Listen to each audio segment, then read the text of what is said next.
आपल्यासोबत प्रियांका आहे. प्रियांका, अंकित आहे तुझ्यासोबत. त्याला सांग, ह्या मुलांनी जशी पाण्यापासून रॉकेट्स बनवलेत, अंकितने या टेक गुरुने काही शोध लावलेत का असे काही?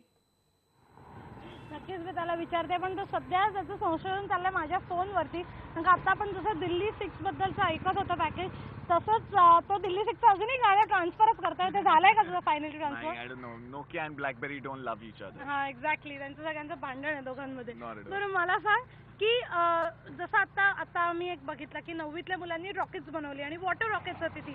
तसे तू काही शोध लावल्यात का रे? ऍक्च्युली टेस्टिंग फेज मध्ये आहे म्हणून मी आता ते पब्लिक नाही करू शकत. Oh my God! म्हणजे असं काही नाहीये. ओके, ये अंदर की बात आहे अमृता. मला वाटतं असं खूप आम्ही लहान असताना तू आणि तुझा भाऊ मिळून बऱ्याच गोष्टी उघडायचा, ते बघायचं आतमध्ये काय मेकॅनिक्स आहेत. त्यामध्ये काही शोध लागलेले का? शोध मी तर काही लावला नाही. And given our hectic lifestyle तुमच्यासाठी एवढे सगळे गॅजेट्स रिव्ह्यू करायचे असतात. मला नाही वाटत मला वेळ मिळणार आहे. बट आय सिरियसली थिंक की माझा भाऊ काहीतरी शोध लावेल. ओके. बिकॉज त्याच्यामध्ये तो थोडा सायंटिस्टचा स्ट्रीक आहे आणि स्पेशली कारण तो किसान आहे, फार्मर आहे तो स्वतः. तर टिश्यू कल्चर किंवा बायोटेक कशात तरी तो 101% काहीतरी शोध लावणार. तो शोध लावल्यानंतर तू रिव्ह्यू करणार? Not necessarily. Home production. Yeah, so I think he'll do that. Okay. परंतु आता फोन बद्दल झाला तर मी तुझे दोन्ही फोन माझ्याकडे घेणार आहे. मला तुझ्या या पोटलीमधून आणखीन एक गॅजेट बघायचं आहे. Camera. Now I love photography. Okay. फोटोग्राफीची एवढी आवड आहे की जेव्हा एक थोडासा मोठा वीकेंड मिळतो, वाईल्ड लाईफची पण खूप जास्त हौस आहे.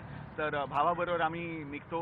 पेंच नॅशनल पार्क एक आहे जे महाराष्ट्र मध्य प्रदेशच्या बॉर्डरवर आहे, सेवनी गावमध्ये.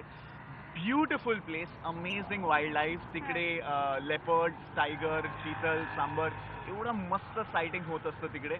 आणि it just feels nice to get out of the crowded city आणि जंगलात जाऊन just get lost your self into the wild. खूप मजा येते. तर म्हणून फोटोग्राफीची आवड स्पेशली असल्यामुळे कॅमेराज जे रिव्ह्यू करतो ना, तर त्याच्यात खूप जास्त मजा येते ना. फॉर एक्झाम्पल हा कॅमेरा जो मी आता रिव्ह्यू करतोय पर्सनल कॅमेरा नाही आहे. रिसेशनमध्ये 25,000चा कॅमेरा नाही घेऊ शकत, सॉरी, इकॉनॉमिक स्लोडाऊनमध्ये. But it's actually a fantastic camera. 20x optical zoom आहे. जर तुम्हाला डिजिटल SLR कॅमेरा लँग्वेजमध्ये सांगू तर एक 400 मिलीमीटरची जी लेन्स असते, एवढी लंबी चौडी लेन्स असते ना, ती ह्याच्या आत बसली. बरं, आपण या कॅमेराने फोटोग्राफी करूया. आपली वेळ एकदम संपलेली आहे. माझ्या सेलफोनमध्ये आता 9 वाजत आलेले आहेत, त्याच्यामुळे मला पुन्हा एकदा अमृताकडे जायचं. अमृता, थँक्स प्रियांका. आणि अंकितला सुद्धा थँक्स सांग, त्याने आपल्याला सकाळी सकाळी इतकी छान गॅजेटची माहिती दिलेली आहे. तुला थँक्स सांगते की आज सकाळी सकाळी तू एवढा आलास आणि एवढे सगळे गॅजेट्स आम्हाला सांगताना ज्ञान दिलं. बरोबर. पण आता आपल्याला या गप्पा थांबवायला हव्यात. हे होतं सलाम महाराष्ट्र, आपलं मॉर्निंग बुलेटिन. यापुढे आपल्याला पाहिजेत बातम्या, अचूक बातमी, ठाम मत. पहा फक्त IBN लोकमत.